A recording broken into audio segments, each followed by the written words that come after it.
One of the biggest benefits that I think, say, Energy Step Code, for example, or other advanced regulations or bylaws that are coming out, is that BC is blessed with one of the most sophisticated building industries in the country.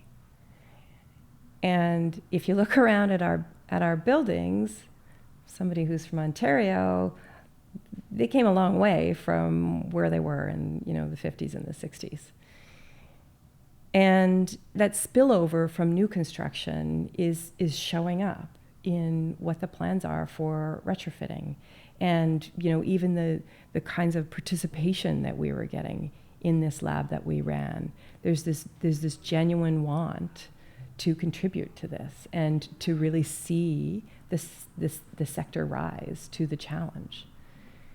When we surveyed contractors and sort of various people along the supply chain, the key things that they identified as really holding them back from growing and really scaling up the kinds of deep decarbonization and building adaptation that's needed is they need strong market signals.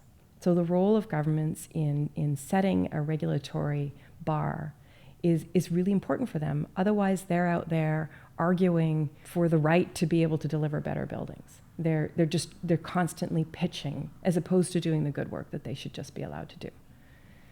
So they need a strong market signal, and that's a key role that regulators and policymakers can play. And they need skilled labor.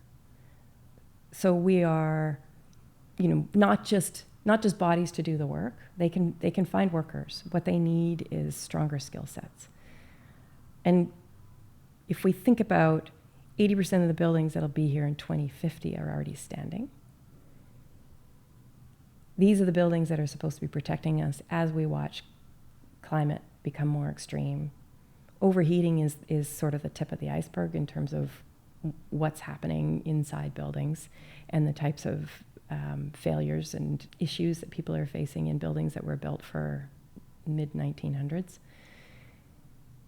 We're worried about buildings becoming uninsurable, either because they're so expensive or because insurance companies won't even take on the risk anymore.